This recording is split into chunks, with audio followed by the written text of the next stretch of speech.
Gente, pensa bem. Deus é santo, Deus é glorioso, é justo e bom.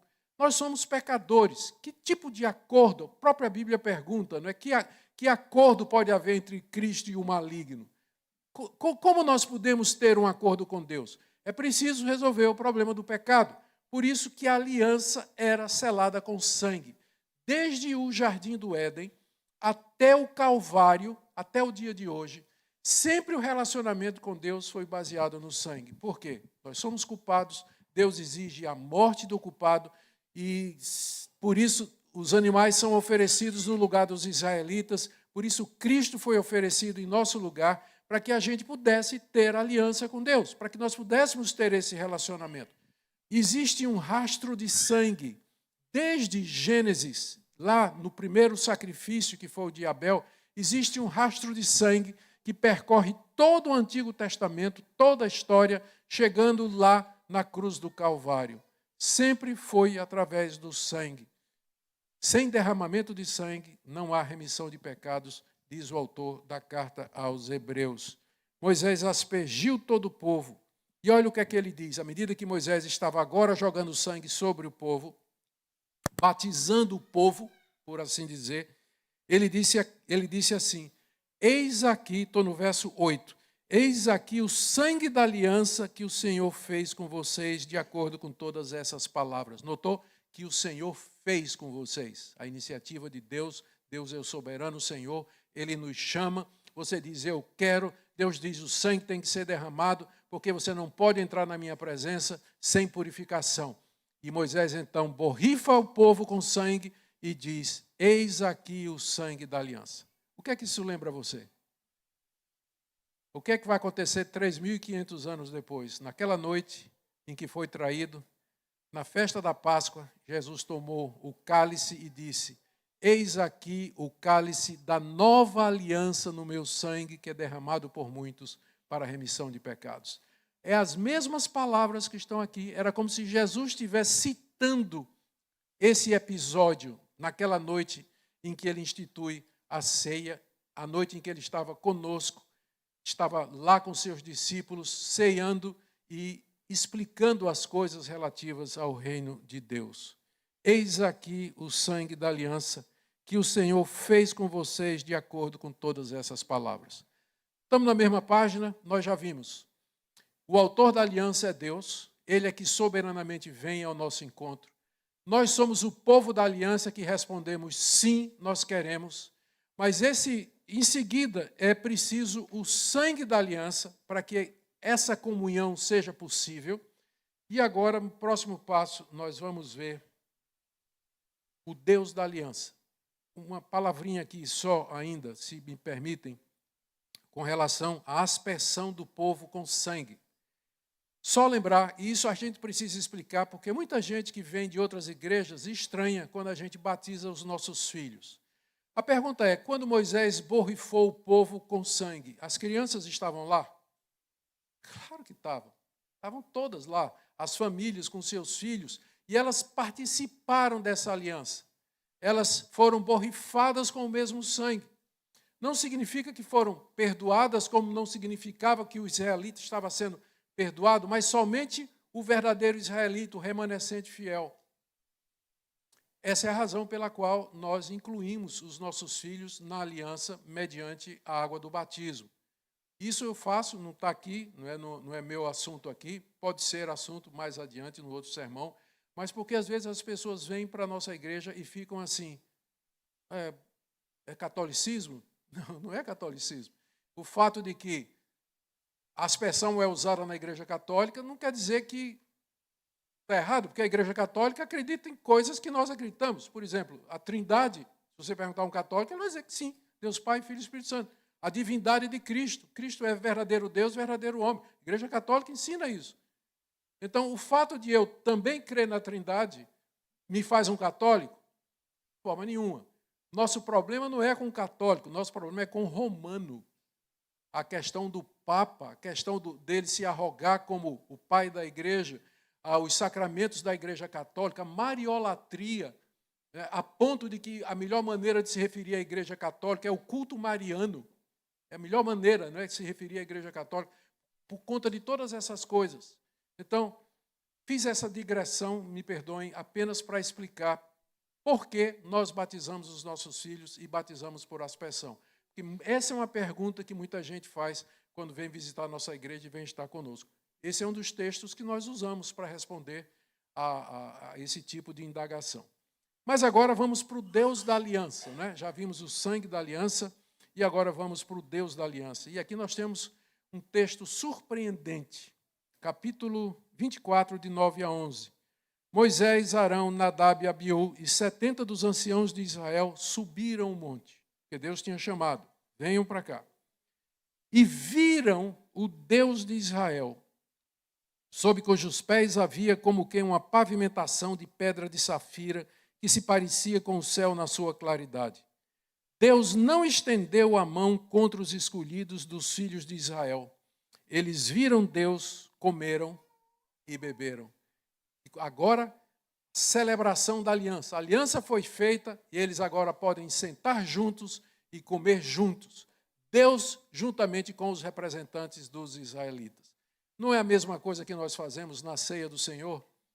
Na ceia do Senhor nós dizemos que Cristo está presente.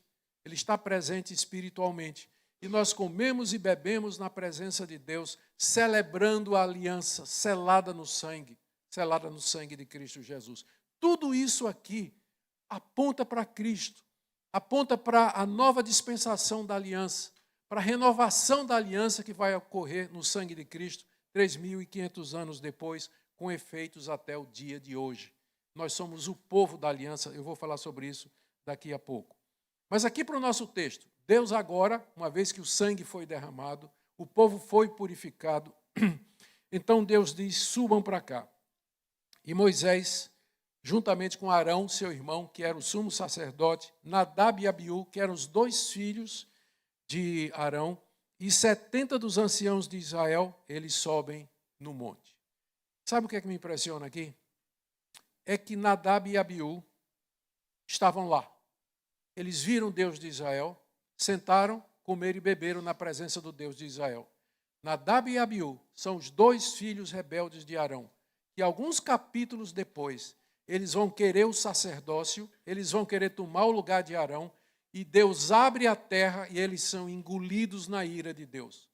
O que significa que o fato de você ter ou participar de visões, revelações, coisas extraordinárias, teofanias como essas aqui, não quer dizer que você é de Deus, que o seu coração é reto diante de Deus. Porque Nadab e Abiú participaram de tudo isso. Eles viram o Deus de Israel, mas foram fulminados pela glória de Deus quando quebraram os termos da aliança. Então, por um lado, eu vejo aqui a misericórdia de Deus em vir fazer uma aliança conosco, mas, por outro lado, a glória dele, a majestade dele, a santidade dele e a ira dele, quando nós quebramos os termos da aliança que nós dissemos que iríamos cumprir e que iríamos seguir. Então, essa é a primeira observação. Segunda, está no verso 10, diz que eles viram o Deus de Israel. Como é que nós resolvemos essa declaração com outras na Bíblia que dizem que ninguém pode ver a Deus? A resposta é que o que eles viram foi uma manifestação de Deus que a gente chama de teofania. E alguns estudiosos vão mais além e acham que isso aqui era uma cristofania. Deus Filho é aquele das 3 pessoas da Trindade que sempre encarna.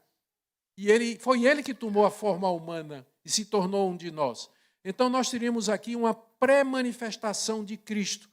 Porque diz aqui que os israelitas viram o Deus de Israel em pé, sob cujos pés havia uma pavimentação. Então dá a ideia de que eles viram uma figura humana, que estava em pé sobre um mar de vidro, translúcido, brilhante como o céu claro ao meio-dia. Eles viram essa manifestação de Deus. Que momento maravilhoso, porque aqui está sendo celebrada a aliança, feito todos os preparativos. O que é a aliança? O sangue derramado, o autor da aliança, os termos da aliança. Tudo certo? Tudo certo. Vocês concordam? Aceitamos, vamos fazer tudo. Então vamos ter uma refeição. E aí então eles sentam, diz aí o texto, que eles viram a Deus, comeram e beberam. E note o verso 11. Deus não estendeu a mão contra os escolhidos dos filhos de Israel. Por quê? Porque ninguém podia ver a Deus e viver. Quem visse a Deus teria que morrer. Mas nesse caso aqui, Deus se revela e ele não mata Moisés, Arão, Nadab e Abiú e os sacerdotes, e os anciãos, porque o sangue já havia sido derramado e agora eles podiam ter essa comunhão com Deus. A vida na aliança é isso aqui. É você festejar. O apóstolo Paulo chama a vida cristã de uma celebração. Está lá em 1 Coríntios capítulo 5. E ele usa termos parecidos com isso aqui. Ele se refere à ceia, por exemplo, como uma festa. E a vida cristã como sendo uma celebração contínua. E, gente, se existe um povo que tem razão ou que tem motivo para viver essa vida com alegria, com leveza, com paz, com tranquilidade, é o povo da aliança, somos nós. Porque se Deus é por nós, quem será contra nós? Deus tem uma aliança conosco selada com o sangue do seu Filho. Isso significa que ele vai cumprir todas as suas promessas que ele fez para mim. Que promessas são essas que nós temos na aliança? Nos dar a vida eterna, perdoar os nossos pecados, nos segurar e nos sustentar até que nós cheguemos lá no novo céu e na nova terra, nos consolar, nos confortar, abrir portas, nos guiar nessa vida. Temos o Deus de Israel, o verdadeiro Deus, para conosco, porque nós somos o povo da aliança, nós somos a continuação de Israel. Eu sei que tem pessoas que acham que Deus tem dois povos ainda. Um povo é a igreja e outro povo é Israel. Não creio que é isso que a Bíblia ensina. A Bíblia ensina que Israel já teve o seu papel na história da redenção e que o povo de Deus nasce de Israel e continua sendo feito não somente de judeus crentes, mas de gentios brasileiros como vocês e eu, que somos crentes. Nós somos o povo da aliança. Tudo que é dito aqui tem a ver conosco. Nós podemos ver Deus na face de Cristo, celebrar que Ele é o nosso Deus, celebrar a vida cristã. É por isso que o legalismo, ele estraga a vida cristã. O legalista é definido por aquilo que ele não faz. Ele tem uma listinha de não, não, não, não, não, não. E a alegria da salvação, a alegria de ser crente, a alegria de conhecer a Deus, de ter Deus ao nosso lado, se perde. Como é que você está nisso aí? Eu sei que nós estamos vivendo um tempo difícil para muita gente, né? Particularmente na questão financeira, não é muito boa. E tem questão também de imigração, que às vezes é uma angústia muito grande. Nada disso deveria roubar a nossa alegria e a nossa paz. E o festejar da vida cristã, por conta desse Deus maravilhoso que está conosco, permite que nós ceamos com Ele sem que nós morramos. Vimos o Deus da aliança e agora vamos ver os termos da aliança. Aqui eu quero ler do verso 12 até o verso 14. Então o Senhor disse a Moisés, isso aqui pressupõe que eles, depois de terem comido na presença de Deus, desceram. E depois de algum tempo, Deus apareceu outra vez a Moisés e disse, suba para junto de mim, no monte, e fique lá. Dessa vez é um chamado para Moisés permanecer no alto do monte. Até agora ele tinha subido e descido. Dessa feita é para ficar lá. Eu darei a você tábuas de pedra, a lei e os mandamentos que escrevi, para que você ensine o povo. Moisés se aprontou. Deve ter feito barba, cabelo e bigode, né, que ele ia se encontrar com Deus. Moisés se aprontou juntamente com Josué, seu auxiliar, e subiu o monte de Deus. Antes disso, ele disse aos anciãos, esperem aqui, até que voltemos para junto de vocês. Eis que Arão e Ur ficarão com vocês. Quem tiver alguma questão, deve se dirigir para ele. Algumas observações aqui. Deus chama Moisés lá para o alto do monte e diz, venha, porque eu vou dar agora, nós firmamos o contrato, firmamos a aliança, mas agora eu vou dar a você escrito em tábuas de pedra. Por que em tábuas de pedra? Porque não bastava o livro da aliança que Moisés tinha escrito. O livro da aliança era de pergaminho, era de couro. Com o tempo aquilo ia passar aquilo, a água ia bater, ia borrar. Mas tábuas de pedra indica que essas leis são imutáveis, elas são fortes, elas são para sempre, elas refletem o caráter de Deus. Por isso que os 10 mandamentos vieram escritos em 2 tábuas da lei. Na primeira tábua, os mandamentos referentes a Deus, e na segunda tábua, os mandamentos referentes ao próximo. Amarás teu Deus de todo o teu coração e ao teu próximo como a ti mesmo. Isso é o resumo da aliança que Deus daria a Moisés gravado em tábuas de pedra, que permanecesse para sempre. E isso Moisés devia ensinar ao povo. Está aí no final do verso 12. Moisés sobe e leva Josué. Josué, então, é introduzido aqui na narrativa como sendo auxiliar de Moisés.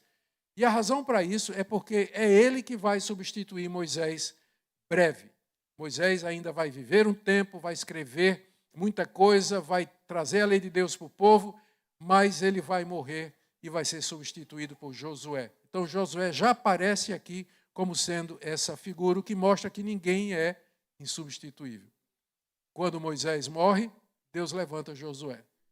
Nós servimos a nossa geração, servimos ao nosso povo. Eu não tenho responsabilidade com a próxima geração, porque Deus vai levantar os líderes da próxima geração. Sempre foi assim. Está escrito lá no livro de Atos que Davi, depois de ter servido a sua própria geração, morreu e foi sepultado. Então, Moisés vai morrer, vai ser sepultado por Deus, no lugar que ninguém sabe até o dia de hoje, e Josué vai tomar o seu lugar. Isso já está sendo preparado aqui. É como que se houvesse um contraste. As tábuas de pedra vão permanecer quando Moisés morrer. Elas estarão lá durante os anos de ministério de Josué, durante o tempo dos reis, durante o tempo dos juízes. Eles todos passarão, mas as tábuas de pedra estarão lá, porque o nosso Deus vive eternamente. Nós somos mortais, nosso tempo aqui é limitado. Lembre disso, lembre disso. A sua aliança é com Deus eterno. E o nosso compromisso é com a nossa geração. Agora, queridos, caminhando para o final, Moisés vai pegar os termos da aliança, que vem em tábuas de pedra, e agora Moisés aparece como sendo o mediador da aliança. 15. Tendo Moisés subido, uma nuvem cobriu o monte. E a glória do Senhor pousou sobre o monte Sinai, e a nuvem o cobriu durante 6 dias. No 7º dia, do meio da nuvem, o Senhor chamou Moisés. Aos olhos dos israelitas, o aspecto da glória do Senhor era como um fogo consumidor no alto do monte. E Moisés, entrando pelo meio da nuvem, subiu o monte, e lá permaneceu 40 dias e 40 noites. 40 dias e 40 noites. Observem o que é que o texto está dizendo aqui. Quando Moisés sobe no alto do monte Sinai para encontrar com Deus, Deus desce para encontrar com ele. Só que Deus vem aqui agora na Shekinah, que é a nuvem da glória. Era aquela mesma nuvem que dirigiu os israelitas durante o percurso lá do Egito até o monte Sinai. Era a manifestação da glória de Deus. E ela desce sobre o alto do monte e fica lá 6 dias e Moisés esperando. Porque Moisés não podia entrar na presença de Deus a hora que quisesse. Era Deus que chamava. Então ele ficou lá, a nuvem tinha descido, Moisés estava lá diante da nuvem, né? Está esperando a voz de Deus chegar e dizer, pode entrar, Moisés. Durante 6 dias. Para o povo de Israel que estava lá embaixo, a nuvem, diz aqui, parecia como um fogo consumidor. Parecia que o alto do Monte Sinai estava pegando fogo. Tal era a glória de Deus. Essa é mais uma manifestação de Deus, mais uma teofania. É o nome que se dá a essas manifestações. No 7º dia, finalmente Deus chamou Moisés e disse, você pode vir. E Moisés, então, vai e entra na presença de Deus, significando que Deus é o Deus soberano que nos chama. E ele tem o seu tempo. Moisés provavelmente queria ter entrado já no 1º dia, mas Deus disse, espera, você não vai entrar na minha presença agora. Fica aí orando, fica aí meditando, Moisés. fica aí esperando porque eu vou chamar você no tempo certo. Às vezes é assim, a gente passa 6 dias orando, clamando a Deus, silêncio, não tem resposta. Não é que Deus não está lhe ouvindo, mas é que Ele tem o tempo dele. E no tempo dele Ele vai dizer, venha cá, venha ter comunhão comigo. Eu vou falar com você. Eu vou dar a você a minha vontade. Vou revelar a você aquilo que você precisa saber. Esse é o nosso Deus soberano. Eu acho isso tão importante, gente, porque de longa data eu tenho ficado impressionado como as pessoas seguem determinadas ideias e determinadas teologias que fazem de Deus um Deus pequeno, subordinado a nós. Não é interessante, por exemplo, pensando no Novo Testamento, que não tem reunião de cura marcada? Não tem reunião de cura marcada. Sabe por que não tinha, os apóstolos não disseram assim, toda vez que você vier aqui na igreja na quarta-feira, nós vamos ter cura, libertação e tudo mais. Sabe por que eles nunca fizeram isso? Porque eles não sabiam quando Deus ia curar. Absolutamente soberano. Podia ser no primeiro dia, segundo, terceiro, quarto. Aqui foi no 7º. Ninguém sabia quando Deus ia curar. Então, que adianta chamar o povo e dizer, venha para ser curado. Nessa noite, Deus vai curar você, o poder de Deus vai ser liberado. Como assim, gente? Você manda no Espírito Santo? Tem gente que pensa que ser cheio do Espírito Santo é dar ordem ao Espírito Santo, manipular o Espírito Santo. Aí o cidadão pega o paletó dele, né, joga em cima da multidão, o pessoal cai de tudo quanto é lado. O pessoal vai, né, como se o Espírito Santo... Gente, nós estamos falando com a terceira pessoa da Trindade, o Deus Todo-Poderoso. Moisés, espera. É no meu tempo. É no meu tempo. E no 7º dia, Deus chama Moisés. Não é você que vai estabelecer o cronograma e o calendário e a agenda de Deus. Você não tem a agenda do Espírito Santo para dizer, nesse dia ele vai curar, nesse dia ele vai libertar, nesse dia ele vai chamar a gente, nesse dia ele vai batizar com o Espírito Santo. Você não tem a agenda de Deus, filho. Deus é soberano. E nós temos que saber disso aqui. Nós temos que entrar em aliança com Ele, humildemente, e dizer, Senhor, se for tua vontade. E parar com esse negócio de determinar e declarar, para com isso. Você está falando com o Todo-Poderoso. Ele é que vai dizer para você o que é que você tem que fazer. Você não dá ordem a ele. Moisés finalmente entra e passa ali 40 dias e 40 noites. E ele vai descer trazendo as tábuas da lei, porque ali ele funcionava como o mediador da aliança. Gente, caminhando para o fim. Como é que esse texto se aplica a nós hoje? Queridos, primeiro, nós somos o povo da aliança. Nós não somos uma excrescência na história da redenção, como se Deus tivesse um plano A, que era Israel, falhou, aí Deus chamou a igreja como plano B. Sempre foi o plano de Deus. A igreja é a continuação da nação de Israel. Nós somos o Israel de Deus. Aquele que crê no filho de Abraão, ele é descendente de Abraão. Aquele que crê em Jesus, o filho de Davi, ele herda as promessas de Davi. Herda as promessas de Davi. Somos o povo da aliança, povo que Deus se dignou em descer, fazer um pacto conosco, selado não com sangue de cordeiros ou de novilhos, mas com sangue do seu filho, onde Deus se compromete, atenção nisso aqui, na aliança, Deus promete dar a vida eterna a você. Ele promete perdoar os seus pecados, livrar você do domínio do pecado, lhe dar um corpo imortal, fazer você herdeiro de toda nova criação. É isso que ele promete, em Cristo. O que é que ele requer de nós? Que você creia no mediador da aliança, que é Jesus. Que você confie nas promessas de Deus. E que você ande aqui nesse mundo em gratidão, lembrando das tábuas onde está o nosso contrato. Está lá selado com sangue. Onde você vai amar a Deus de todo o coração e ao seu próximo como a si mesmo. São esses os termos da aliança. E os sinais dela? O batismo, a ceia do Senhor. É a nova administração da aliança no sangue de Cristo, já que ele era prefigurado em tudo aquilo que está no Antigo Testamento. Então, lembre dele e faça parte do povo mais feliz da história. Segunda coisa que a gente aprende. Deus quer ter comunhão conosco. Foi ele que teve a iniciativa, foi ele que veio atrás de nós. Sem isso, nós nunca queríamos saber de Deus, nós teríamos nossos deuses, andaríamos em escuridão, em trevas, amarrados ao pecado.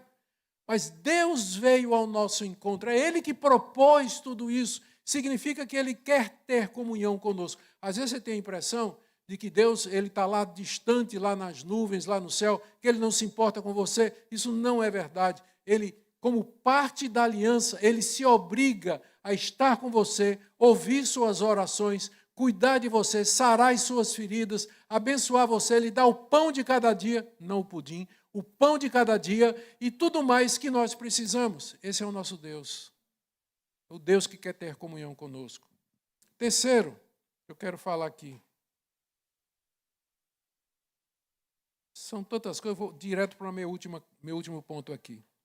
Queridos, aqui nós temos um dos textos que nós usamos, juntamente com outros, para dizer que Deus hoje nos fala pela Escritura. Vejam essas teofanias que nós temos no texto aqui. Deus aparece numa nuvem, Deus aparece na figura humana sobre um mar de vidro cristalino, Deus aparece como um fogo devorador no alto do Monte Sinai. Quem de vocês viu isso aqui? E pergunte à geração dos nossos pais, quem deles viu? Ninguém. Vá descendo até o livro de Atos, vá descendo até o tempo de Davi. Deus se manifestou de maneira extraordinária. E agora ele manda registrar. Moisés estava registrando tudo isso no livro. Que livro é esse? O livro da aliança, a Escritura Sagrada. Ali você tem os termos da aliança, ali você tem quem é Deus, o que é que Ele promete e o que é que Ele requer de nós. As pessoas, às vezes, acham que Deus está agindo só no sobrenatural. Revelações, sonhos, visões e curas extraordinárias. Deus pode fazer essas coisas hoje? Se Ele quiser fazer, Ele vai. Eu acabei de dizer que Ele é que tem a agenda, Ele faz o que Ele quer. Mas Ele nos ensina a esperar, ouvir a sua voz e entender os termos da aliança através daquilo que Moisés escreveu.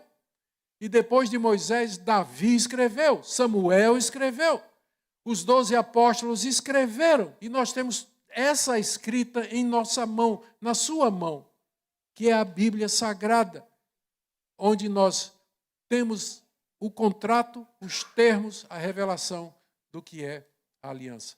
Por isso que na Igreja Reformada você vai ouvir sola Escritura. Somente a Escritura. Isso significa que nós não aceitamos outra fonte de revelação. Porque o que Deus tinha para se revelar, Ele já fez. O que Ele tinha para dizer, Ele já disse. E a voz de Deus se encontra aqui. Eu gosto de dizer, se você quer ouvir a voz de Deus, leia a Bíblia. Se quer ouvir a voz de Deus em voz alta, leia a Bíblia em voz alta. E você vai ouvir a voz de Deus audivelmente. Como está você nessa manhã? Espero que essa palavra seja encorajadora para você. Lembre disso, se você está caído e você tem uma aliança com Deus em Cristo Jesus, lembre que Ele promete restaurar você, chamar você. Se você está aflito, preocupado financeiramente, nosso Deus promete que não vai faltar o pão de cada dia. Confie nisso, celebre isso. Que nós sejamos o povo mais feliz de Orlando, o povo mais feliz da Flórida, do mundo todo, porque nosso Deus tem uma aliança conosco. E é claro, quando eu digo conosco, não me refiro somente a essa igreja local, mas em todo lugar onde o mediador da aliança é crido e confessado, Jesus nosso Salvador. Amém?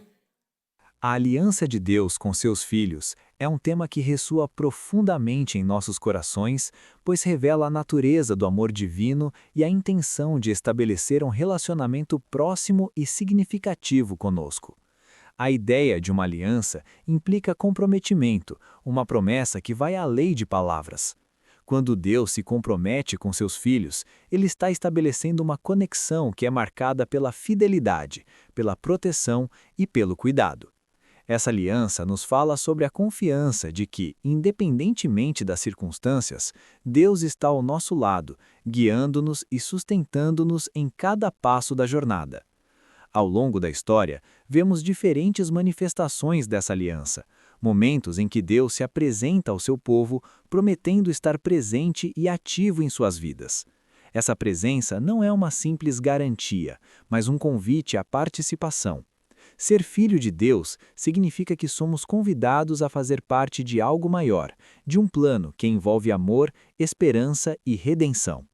Essa aliança nos dá um novo significado, pois nos lembra que não estamos sozinhos. A vida pode apresentar desafios, momentos de dúvida e incerteza, mas a certeza de que somos parte da família de Deus nos fortalece. Esse entendimento nos encoraja a buscar uma vida que reflita os valores e a compaixão de nosso Criador, em vez de nos desesperarmos diante das dificuldades. Quando olhamos para a aliança de Deus, percebemos que ela é uma fonte de força, encorajamento e propósito. É uma lembrança de que, mesmo nas tempestades da vida, temos um Pai amoroso que nos sustenta e que está sempre disposto a nos receber de volta. Essa aliança não é uma história antiga, mas uma realidade viva que nos envolve em nosso caminhar diário. Com isso, somos convidados a apropriar-se desse amor, a nutrir nossa relação com Deus e a ser instrumentos de seu amor neste mundo. Que possamos sempre lembrar da beleza da aliança que Deus fez com seus filhos e que, ao vivermos essa verdade, possamos ser luz e esperança para aqueles que nos cercam, refletindo o amor incondicional que recebemos e compartilhando essa mensagem transformadora com todos ao nosso redor.